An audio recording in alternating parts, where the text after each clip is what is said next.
Okay, hello. I'm actually back again today. So today's my off day. So it's actually pretty good that I'm actually here. I'm able to talk about stuff, and I promise to actually make a video about about death and the narcissist. So okay. So I'm doing this while I'm actually taking my evening walk.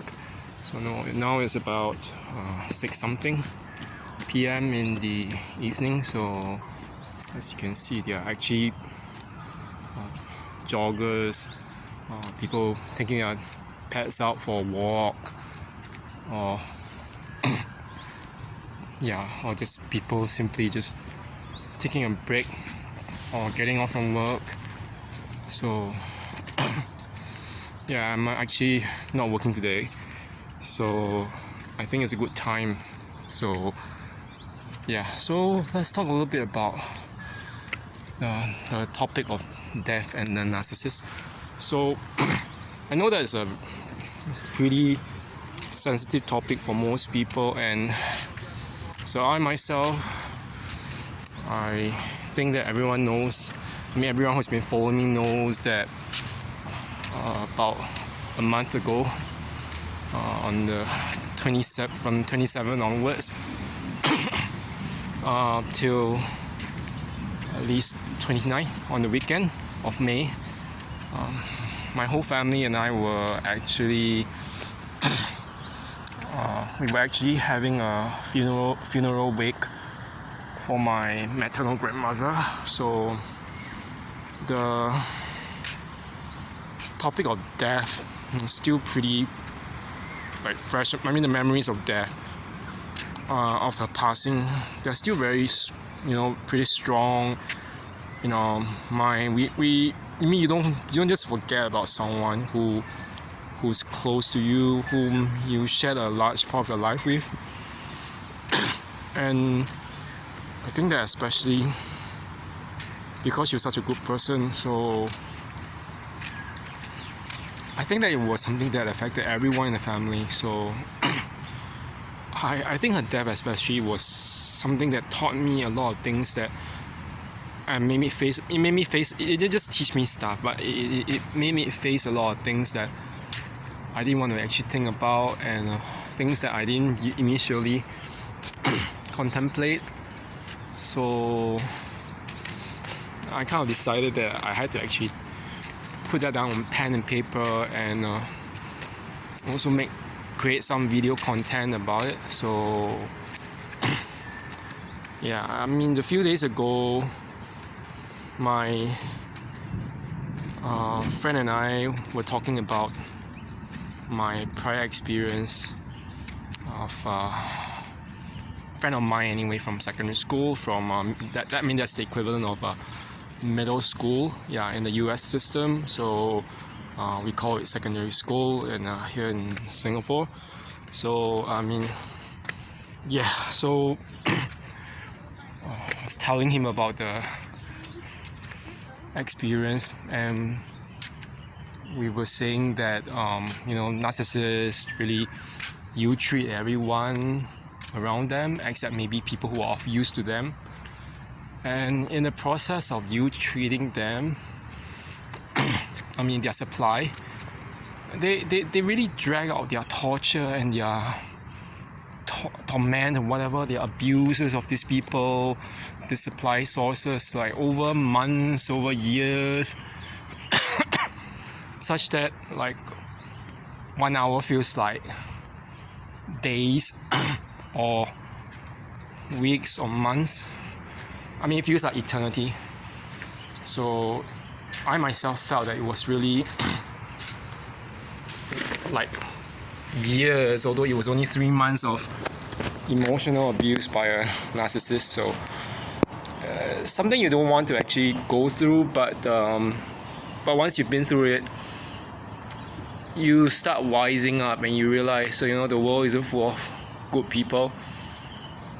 There are some people who are just evil, and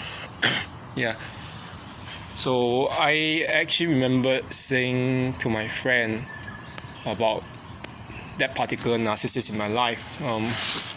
I won't mention the person because there's no need to once it's already passed. But for the benefit of those who are still struggling. So the one thing that I said was, they're just sore losers. They're gonna die alone anyway. So I'm not mixing my words. I'm not cursing them, but I'm just stating the truth. So okay, why do I choose to talk about this topic? Because I think that's a topic that most of us don't want to face, and whether we are really mentally struggling in life or emotionally struggling in life, or whether we are just happy, most of us are just not facing the idea of death because it's a pretty morbid subject. But I remembered that when I actually went to that funeral wake on the first day in the evening around 5 something, I actually already had something to eat. I kind of, I was emotionally kind of very battered and worn because I spent the morning crying after learning about news of my granny's passing and crossing over to the other side. But at the funeral wake, I remember talking to my third uncle, asking him what was happening, how did she pass. I wasn't around during her passing because the doctor had actually told the family to, including mainly my grandmother's children, that would be my mother, her, as well as my uncles, my 3 uncles, and the youngest being my aunt. Who is the youngest daughter. So I think my first uncle and my mom went back home during the night of 26th of May. So on that day on the day itself on 27th, during the first day of the week, I asked my uncle, what happened, and how did she pass, and I want to know whether it was at least peaceful. In my heart, I want to know whether it was at least peaceful. My third uncle, I remember, he's Roman Catholic, so he just said something in the midst of all, describing how she had pneumonia and how that accumulation of fluid in her lungs, alongside her refusal to eat, or at least a difficulty in swallowing food, like months before that onset of pneumonia. How that the inability to put on weight, or at least to put on muscle, can kind of added complications when they started when the doctors started to actually they started to need to inject her, because she didn't have any like real flesh to cushion the the needles, the injections. And but my uncle said something that was his way of saying, like, it's either resignation or his wisdom. But he said, as a Roman Catholic, death comes to all of us. It's a necessary passage. Most of us don't face it, and it kind of made me wonder, especially because when I actually went to pay my respects at the coffin, that some people would just, that's what happens with the family of deceased. We don't like really fully accept immediately that the deceased is just dead immediately. So especially for those coming from my cultural background, there's a lot of these tendencies, regardless of whether you're Christian or not, or whether you're Buddhist or Taoist or whatever religious background. People want to just believe that at least, or behave as if the spirit of the deceased is still around somewhere near the body, even if it's not hosted in the body. So I remember that actually I was paying my respects to my granny and walking up to the coffin. I mean, I can't really hold her hands. As you know, the coffin had a screen and everything was just closed up. But at least the screen was open so I could see her face. It was very emaciated, and I mean, from the obvious look of it, she didn't really eat much. She couldn't actually, so they had to put her on the drip, on the IV drip, the intravenous drip, and it was kind of heartbreaking just looking at it. And I remember that I just told, I kind of said, Granny, I'm actually here. I nearly broke down and cried, but I had to stop myself because I knew that if I actually had cried and if I broken down, that it would have affected my aunt. She was actually the primary caregiver. So I mean, throughout last few years since my granny had a fall in sometime in I think it was in January or February of 2014. I mean, she did eventually recover, but somehow that from that fall, but the blood clot that actually resulted from the fall also cleared up, but there was some complications. I'm not very I wasn't very sure, but it seems as if that it had kind of affected my granny's cognitive faculties. I mean, the sharpness of her faculties. I mean, especially for someone like her who had been visually impaired and somewhat hard of hearing. I mean, it was very it was actually a very difficult 8 years. I wouldn't say it's easy, especially for my aunt who was taking care of her. But I mean, we were all at least happy that she recovered, and yeah, I mean, she had a helper and everything. So, but back to death, the idea of death. So I actually wonder, whether do narcissists ever fear death? Does it ever affect them? Do they even think about it? What is it about them when it comes to death? Are they so fearless that they don't fear anything? It seems as if they are always so happy. They're bragging about how they are so impervious to everything in life. Like nobody can hurt them, nobody can harm them. They are so blessed. Even seemingly God or the gods, or I mean, whatever higher power you believe in, cannot touch them. It's like, you can't touch this, the MC Hammer song. But it's just ridiculous when I think about it. And sometimes I actually remember that when I was actually dealing with the narcissists, like it was in like 2016. After the discard, which was actually in after the discard, the years after, from late 2016, sometime around August, all the way into the middle of 2018. I remember asking, praying, asking God, are you really so cruel that you leave us all, like, people who are normal, who are not neurologically narcissistic and evil, to or even just callous, and CALOUS, callous as in cruel, and lacking empathy, to suffer while those who are not that, to suffer while those who are diagnosed or at least having serious narcissistic traits, while you leave them to actually enjoy their lives without any punishment. They seem so fearless of even towards death. It doesn't make sense. It didn't make sense to me back then, and I remember that I was actually quite angry and sad. Yeah, I was depressed. I actually remembered that I actually went to see a doctor. I didn't go and see a doctor. I actually went to see a counselor.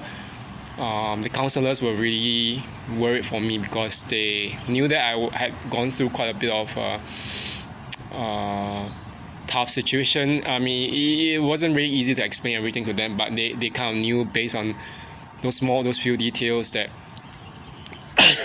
that beyond the financial abuse the loss of resources financially, beyond the loss of jobs, that I was dealing with neck in terms of emotional abuse and trying to recover from it.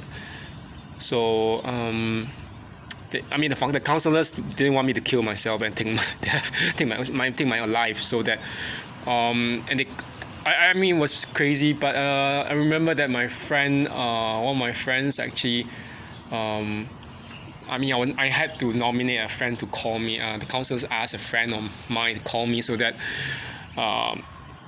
he can check in on me and make sure that I don't hurt myself. But so it was the kind of thing, I just wonder why do we empaths, why do we neurologically typical people, normal people, why aren't we blessed? And then you have narcissists who seem to be so blessed, on their social media. They seem to be so happy, so so calm, so perfectly blessed. They look like they're gonna live extremely long lives, blessed with everything. It didn't make sense to me. It did not make sense to me. So yeah, and especially when my grandmother passed away, I kind of real breakdown, because I was like telling my friends, people who treated me so badly, they're still around. But good people like my grandmother, and even one of my good friends who passed away last year from brain cancer. That friend of mine, I just couldn't get it why good people pass, and sometimes they don't just pass away. They don't pass away in their later years. They just pass away quickly. Like my grandmother passed away at 97. It was a good age, but she had a lot of declining faculties, and even my friend Cheryl, who passed away from brain cancer. I won't really give her full name, but I'll just say let's put her name as as or Cheryl. So which wasn't really what she was known by, but she passed away just after 5 or 6 years of remission from stage 3 brain cancer. Yeah, by the time the remission was over and there's a kind of relapse. It was like stage 4 and it became more aggressive. So yeah, she passed away at 41. It didn't make sense to me. She's way younger than me, so but it was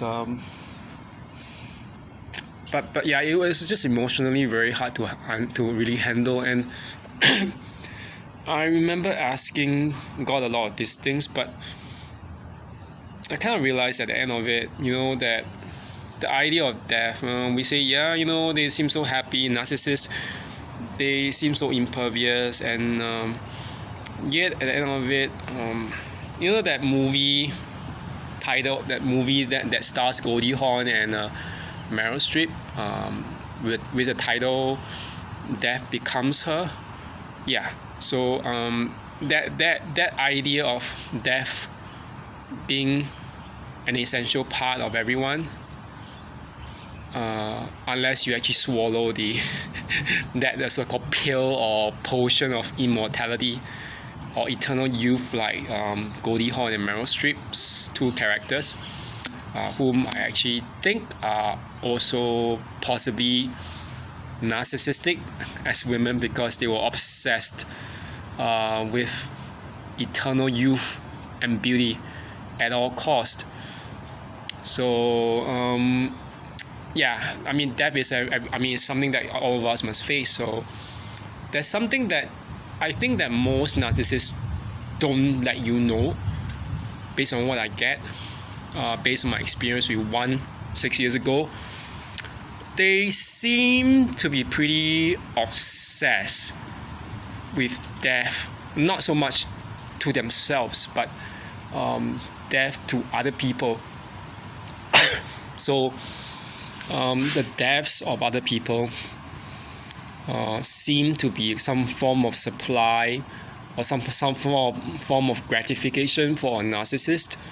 So I know it sounds crazy, but yeah, it is true, because if you think about it, what better ways is it for narcissists to sort of like gloat over the death of someone whom they view as competition, and if not, maybe at that particular person's death or their funeral, they can just pretend to cry and mourn the passing, and get all the attention drawn towards themselves.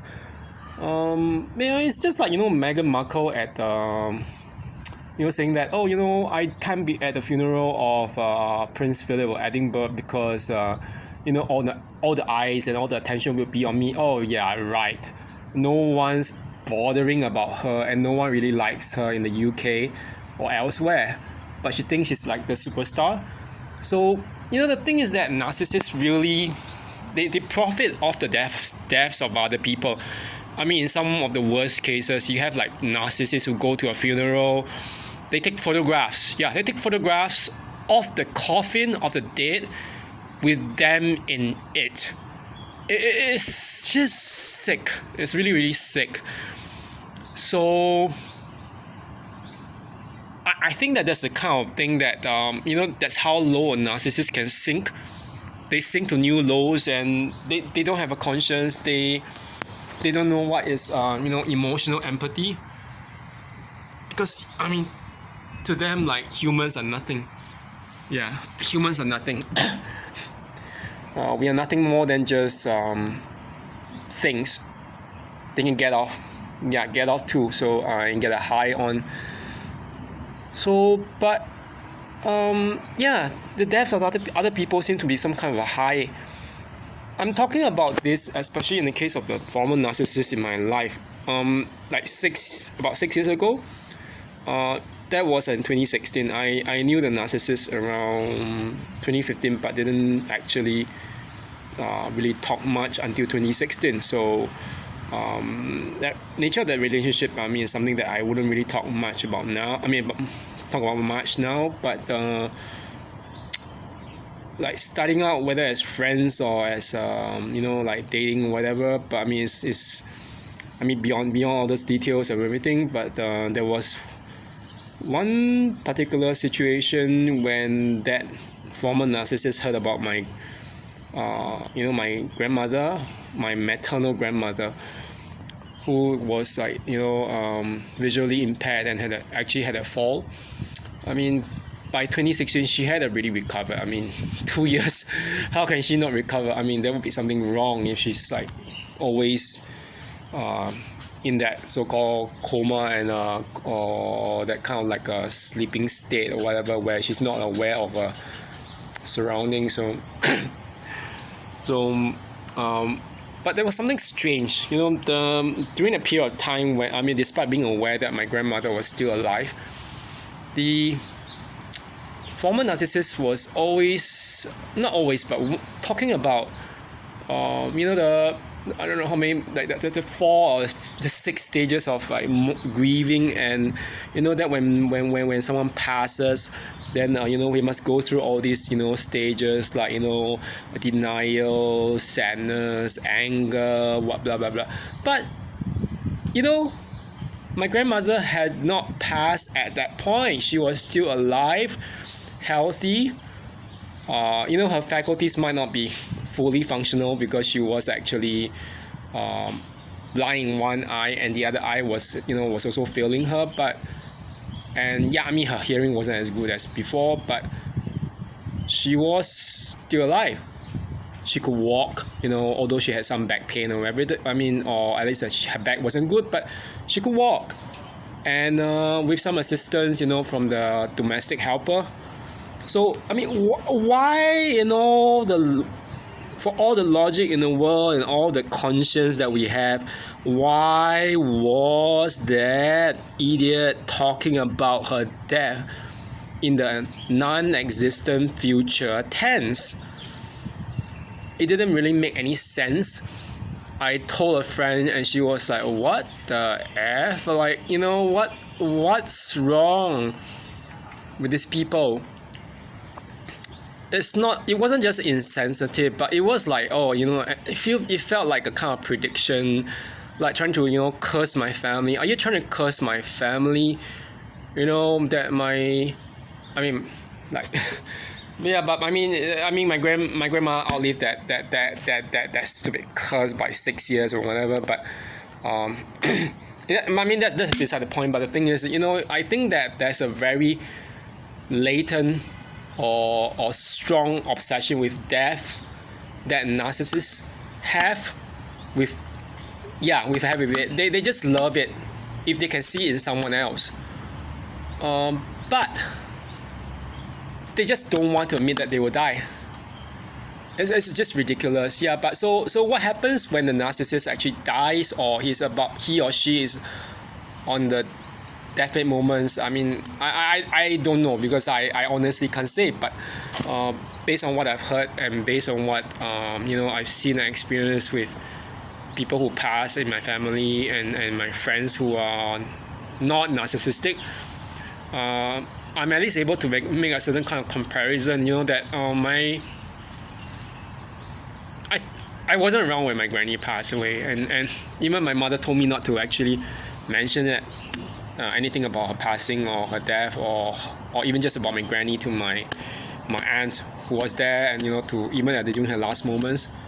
My mom was actually quite worried about me triggering, as those words, triggering any sadness and any emotional breakdown in my aunt. So yeah, but I still get a sense that it was a very peaceful passing, because she passed away really quickly, and even according to what my mom said during that night, when they all the children actually went, that means my mom, my uncles, and my aunt, when they all went to just see her, just to make sure, and then to be her during the alleged last moments. My mom told me that my granny really left us very quickly.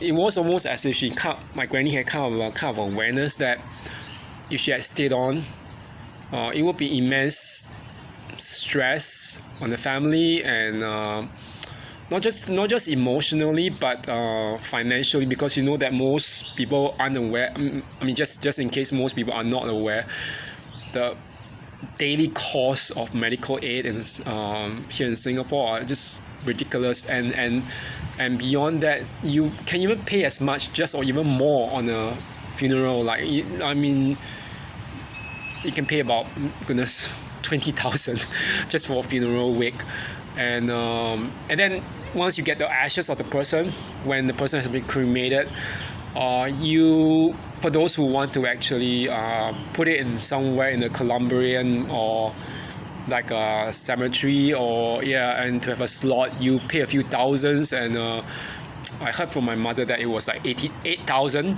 Yeah, $8,000.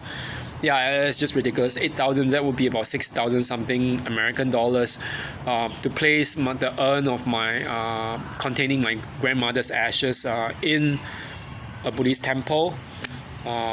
So that's how ridiculous it is. But I mean, the cost of the money aside, it felt as if my grandmother passed away really, really peacefully. And even for my friend Cheryl, who passed away last year, her sister told me that it was a very sudden yet unexpected death, because she had a funeral. I mean, at the funeral, her sister just told me, the doctor couldn't really explain anything to me, because he couldn't scan. When he did a scan of the brain, the PET scan, the PET scan, there were no signs of any tumor, and it looked as if everything was just fine. The operation was fine and all, and they were preparing to put her in the hospice, but yeah, on the cellular level, probably her body had decided just to to so-called to pass, and I think that the spark of divinity, the soul, had left their body. So the time was up for both of them, and for my granny and for that friend of mine. but yet at the same time, it felt as if there's something about death with people who are not narcissistic, who are good people. I think that if you have read anything about, I have never been to the hospital to actually see someone in their dying moments. It's something that I think I prayed once in my teenage years, that I asked God, when I saw my father's mother, my paternal grandmother, at the hospital, and during my secondary school or middle school years, and she was like dying or hospitalized for, I think, kidney or liver cancer, because she was a heavy smoker, and she took like 21 days to die and pass away. And there's a kind of like, based on that, I prayed, God, don't never let me see someone pass. I just hope I'll never see that in my whole life again, because it's really emotionally painful. And it's kind of ironic, but I was never there during my granny's last moments because of COVID restrictions. But at the same time, you kind of realize that there's something about death when it happens to someone, that during the last moments, it's very stressful to the family, to the close ones or loved ones of the dying. So, but at the same time, for the one who's dying, is that body actually starts secreting hormones. They call that, the name, I don't know the name of that particular hormones. It has a function that's similar to morphine. It actually numbs the pain, and in a way it kind of primes the body to die. So that also explains why that at the point when, after someone is really declared to be clinically dead, all the muscles and all the tissues in the body starts hardening into that state called rigor mortis. But it's not exactly it's not always that terrible as we imagine it to be, because at the point in time, while if anyone knows and believes in the spiritual, that at the point that someone is about to die, other than the body secreting all these hormones to numb the pain, at the same time there seems to be some form of awareness on the part of the person, that he or she will be aware that they are passing over. The spiritual man or woman is actually awakening. So that's something that I heard from someone working in palliative nursing care. She has said that as a person that she noticed that about these people.